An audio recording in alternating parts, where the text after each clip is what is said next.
Good evening guys. स्वागत है आपका आपके अपने चैनल मार्केट अपडेट। तो हम देखेंगे अब 2021 के अपकमिंग आईपीओ। सबसे पहला मोस्ट अवेटेड आईपीओ है LIC. LIC synonym for insurance. LIC का खुद का ही अपना एक ब्रांड वैल्यू है। लोग आपसे कभी भी ये नहीं पूछेंगे कि आपने इंश्योरेंस लिया है कि लोग आपसे पूछेंगे आपने एलआईसी लिया है क्या। इससे आप समझ सकते हैं कि एलआईसी का ब्रांड वैल्यू इंडिया में क्या है। आप किसी भी इंडिया की पॉपुलेशन 130 करोड़ है। आप कौन से भी घर में जाइए, ऐसा कभी भी नहीं होगा कि एलआईसी के बारे में किसी को पता नहीं होगा या एलआईसी का पॉलिसी किसी ने किसी घर में लिया नहीं होगा या कोई इंश्योरेंस एजेंट उससे जुड़ा नहीं होगा। इससे आप समझ सकते हैं कि इसका ब्रांड वैल्यू कितना बड़ा है। सबसे अच्छी बात एलआईसी के लिए ये है कि निर्मला सीतारामन जी ने बजट 2021 में बोला था कि एलआईसी का हम आईपीओ लेने वाले हैं, जो कि इन्वेस्टर के लिए एक बहुत अच्छी बात है। क्योंकि अब आप खुद एलआईसी के मालिक बन सकते हो। शेयर मतलब क्या, हिस्सेदारी। अब आप खुद एलआईसी के मालिक बन सकते हो। तो देखिए एलआईसी के बारे में और जानकारी। एलआईसी का कंपनी वैल्यूएशन है 12 लाख करोड़। ये इंश्योरेंस इंडस्ट्री का सबसे बड़ा हाथी है। तो ये रिलायंस के बाद इसका मार्केट कैपिटलाइजेशन आता है, तो ये 2 नंबर की कंपनी बन जाती है। गवर्नमेंट इसका 6 to 7% शेयर डाइल्यूट करने वाली है।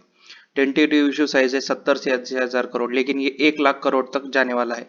और सबसे बड़ी खुशी की बात इन्वेस्टर और पॉलिसी होल्डर के लिए है, क्योंकि गवर्नमेंट 10% इशू साइज रिजर्व रखने वाली है पॉलिसी होल्डर के लिए। अगर आपके पास भी पॉलिसी है तो आप इसमें 10% आपको मिलने के चांसेस ज़्यादा है। तो आप यहाँ पे कंपैरिजन देख सकते हैं कि एलआईसी कितना बड़ा मेहमत है, ह्यूज मेहमत। आप देख सकते हैं यहाँ पे इंडिया का जो टॉप बैंकिंग सेक्टर लेंडर है एचडीएफसी बैंक, इसकी कंपैरिजन देखिए। उसके एचडीएफसी के ब्रांचेस है 5460 नियरली। एलआईसी के खुद के अकेले के ही ब्रांचेस है 6500 और 1 लाख से ज़्यादा इसमें कर्मचारी काम कर रहे हैं।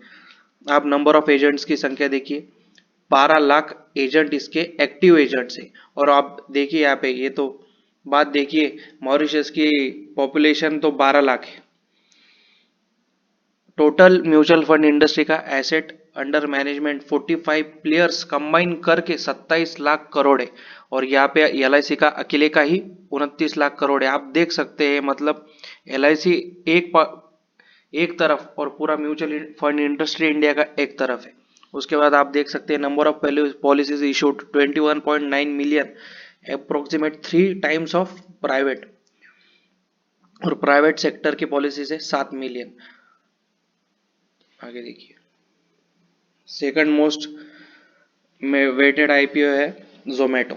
तो आप देख सकते हैं जोमेटो एक फूड डिलीवरी कंपनी है जिसने फूड डिलीवरी सेक्टर में एक रिवोल्यूशन लाया है। क्योंकि अब आपको फूड खाना होगा तो आपको बाहर जाने की ज़रूरत नहीं। आप कभी भी घर बैठे मोबाइल ऐप से आप फूड ऑर्डर करिए, फूड 15 या 20 मिनट में आपके घर पे पहुंच जाएगा। तो देखिए ये कंपनी के बारे में जानकारी। कंपनी का वैल्यूएशन है लगभग 27 हजार करोड़। ये एक मिड कैप साइज कंपनी है। इसका टारगेटेड आईपीओ साइज है 1047 करोड़। रेवेन्यू नियरली डबल हुआ है 2020 में, लेकिन अभी भी ये कंपनी प्रॉफिटेबिलिटी पे नहीं आई है। पिछले साल इन्होंने 4700 करोड़ मनी रेज किया था। इसमें बिग इन्वेस्टर थे टाइगर ग्लोबल, फिडेलिटी एंड फिर भी ये कंपनी अभी तक प्रॉफिटेबिलिटी में नहीं आई है, जो कि आगे जाके एक लार्ज कैप कंपनी बन सकती है। इसका रेवेन्यू इसका ऑनलाइन ऑर्डर से आता है या ये एड से पैसा कमाती है। और ये प्राइम मेंबरशिप ऑफर करती है अपने कस्टमर्स के लिए, जोमेटो गोल्ड, उससे भी ये पैसा कमाती है। इसके पेयर्स स्विगी है इंडिया में, और कोई इसका पेयर्स नहीं, क्योंकि उबर इट्स को इन्होंने 2019 में ही खरीद लिया है। ये आगे जाके आपके लिए कैश काउ बन सकती है। थर्ड आईपीओ है national stock exchange NSE. BSE तो ऑलरेडी इंडिया के दो मेन स्टॉक एक्सचेंज है, एनएसई और बीएसई। बीएसई तो ऑलरेडी इंडिया मार्केट में लिस्ट है। बीएसई ने ऑलरेडी आपको रिटर्न दिया है आईपीओ के बाद। तो अब एनएसई एनएसई का फुल फॉर्म है नेशनल स्टॉक एक्सचेंज। तो देखते हैं एनएसई के बारे में जानकारी। एनएसई का इंडेक्स है निफ्टी 50, जिसमें टॉप 50 कंपनियां लिस्टेड है। एनएसई में लगभग 1900 स्टॉक लिस्टेड है। इसका वैल्यूएशन 45,000 करोड़ है। और टर्नओवर के मामले में ये more than 90% of equity turnover है, जो स्टार्ट हुई थी 1993 में। सेबी ने इसको लाइसेंस दिया था उसके बाद। इसने फर्स्ट डीम्यूचुअलाइज एक्सचेंज लाया है इंडिया में। 1994 में इसने स्क्रीन बेस्ड ट्रेडिंग लाई है और इसका प्रॉफिट आफ्टर टैक्स हर साल बढ़ता ही जा रहा है 37% के CAGR पे। CAGR मतलब कंपाउंड एनुअल ग्रोथ रेट। 2016 में इसका प्रॉफिट था 654 करोड़, वहां से लेके 2019 में 1708 करोड़ हो गया है। ये भी एक आपको मल्टीबैगर रिटर्न दे सकता है। अगला स्टॉक है बारबेक्यू नेशन। तो आप जैसे कि इसका नाम देखते आप आपको पता चल जाएगा, ये एक होटल रेस्टोरेंट चेन है इंडिया में, जिसके 138 आउटलेट है टोटल इंडिया में। ये IPO ला रहा है ये 1000 to 2000 करोड़ का। और इसमें ऑलरेडी बिग बुल जो इंडिया के जाने जाते राकेश झुनझुनवाला, उन्होंने इन्वेस्टमेंट कर रखी है। ये कंपनी 2006 में स्टार्ट हुई थी, तब से ये प्रॉफिटेबल है और ये भी आपको एक मल्टीबैगर रिटर्न दे सकती है।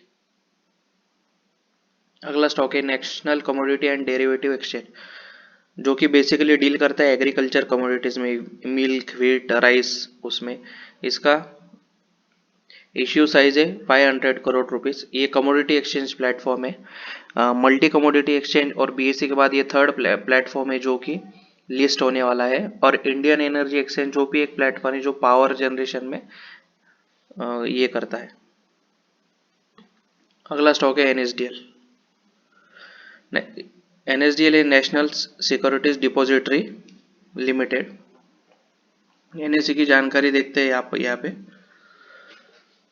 ये IPO साइज ला रहा है 1000 करोड़ का, इश्यू करने वाला है NSDL से।